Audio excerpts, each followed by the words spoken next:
Hello everyone watching at home, you're with Adelaide Eternal, you're with Sarv, and Green. Hey guys. we're going to bring you some deck techs. So today we're going to be talking about Blue-Green Madness. Let's have a look at the deck.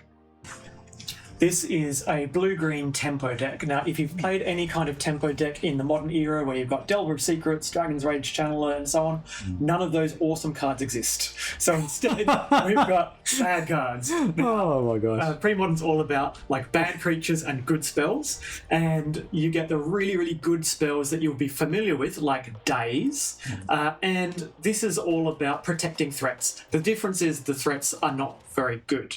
In Premodern, though, the context of the format, a card like Wild Mongrel, which is a bear, right, it's a 2/2 for 2, is actually an incredibly good threat because it has the threat of you discarding 5 cards and being a 7/7, and you never need to actually do that. You just need to turn it sideways, and it's basically an unblockable 2/2.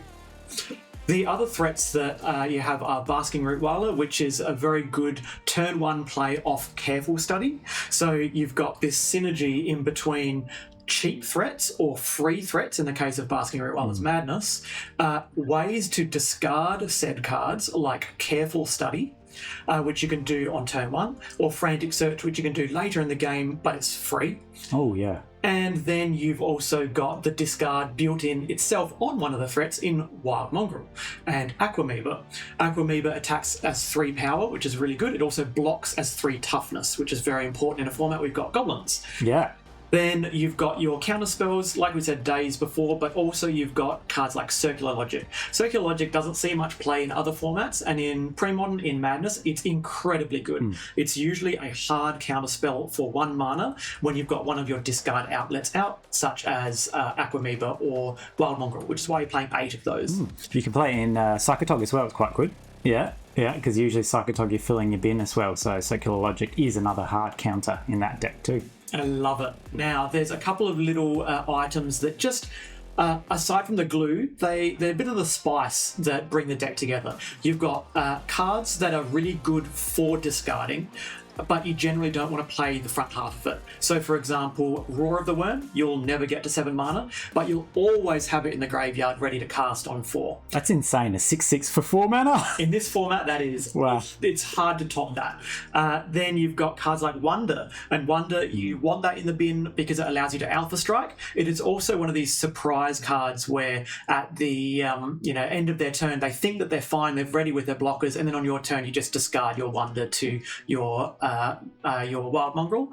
Or even worse, when they have set up their blockers and you have a Waterfront Bouncer, and that Waterfront Bouncer bounces a key blocker and in the process discards a Wonder, which gives the rest of them flying, and so on and so forth. You can see the point. So the whole point here, aside from tempo, is that reach in the late game. Being able to finish off the game because you're giving everything flying, or you're giving your Wild Mongrel plus X, which is enough to kill them, and it forces them to make really bad blocks. So the little items that you may see down the bottom there are Gush.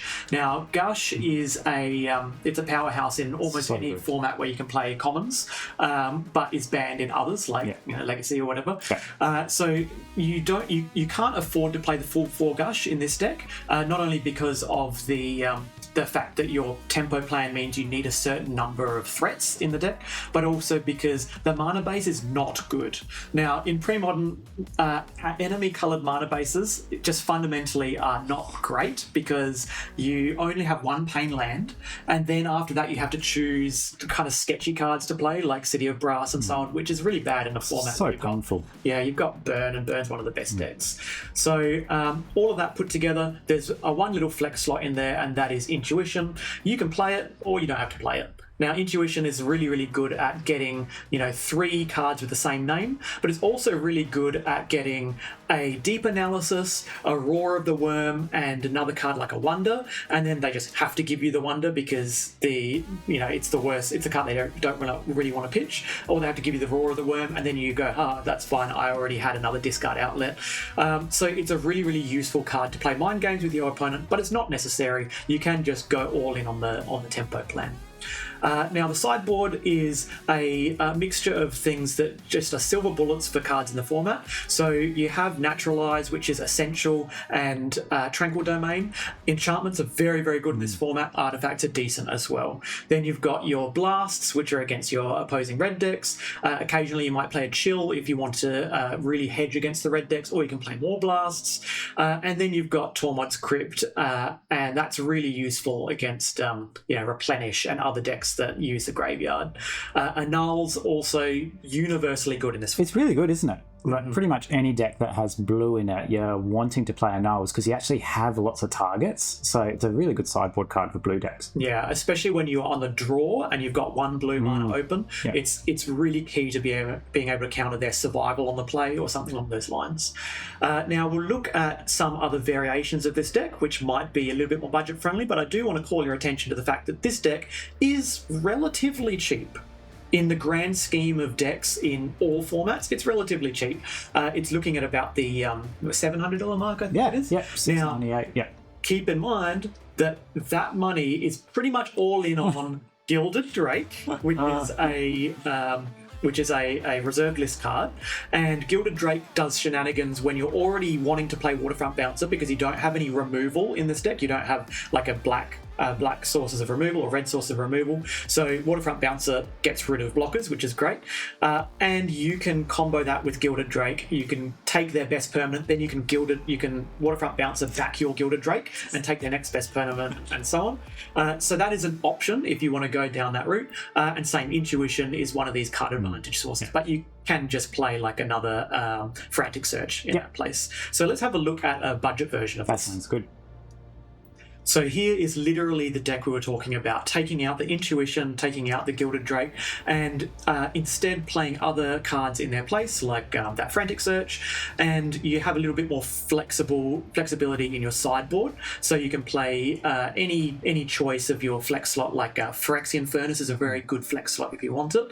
But look at the price. The price now drops down to $259. So that's just without the reserve. Just those two cards. And those two reserve list cards, like I said, they are not essential. They are kind of cute little shenanigans you can do, but at the end of the day, this still enacts the primary game plan, which is tempo. Now, I do want to call attention to the fact that we're using Apocalypse printings of Yavimaya Coast, which are absolutely beautiful, but the price tag is high, and that's just solely for getting something like pimped out like that. So let's have a look at a version of the deck that is exactly the same, but just uses new printings. Sounds good. So here it is, the exact same list that we've been talking about, but using the cheapest printings. As you can see, Basking Rewala has a very recent reprint, and if you are okay with modern frames, again, modern frames are entirely legal. It's perfectly fine. It's entirely up to your preference and choice. You can see all of these cards have new versions of them. And I'll call your attention down to the fact that the price tag is $75. That's insane. It's so cheap. This is possibly one of the most affordable pre-modern decks? I would say this alongside maybe any black-white deck, like a black-white aggressive deck or a black-white control deck. They're amongst the cheapest decks, and possibly this might be the cheapest deck. And it is considered tier 1, tier 1.5. It's a very, very common strategy to play. And it's also something that really vibes well with people who have played in the modern era but want to go back and play. Because if you go back and play this deck, it hits a lot of the marks that you're playing when you're playing tempo decks in the modern era. By the same token, it's very people have a lot of affection for this deck if you played in the back in the day, because it's essentially like a block constructed deck. Essentially, if you went back into that era of Madness, this was one of the powerhouses of Standard in that era. So it really hits a lot of the different elements, both with nostalgia and as well as gelling with the new crowd who want to apply their modern day strategies and their modern day thinking to a bunch of old cards. So sleeve it up. Yeah, fantastic. Super fun to play as well. Thanks so much for joining us for our deck tech on Blue-Green Madness. You can tune into the channel anytime and we'll keep bringing you deck techs. If you want comment on any of the videos, let us know which decks that you want to know more about, and we'll give you a little how-to play primer just like this. Sounds fantastic, and please don't forget to like and subscribe. It really helps support the channel. We look forward to seeing you again. See you guys.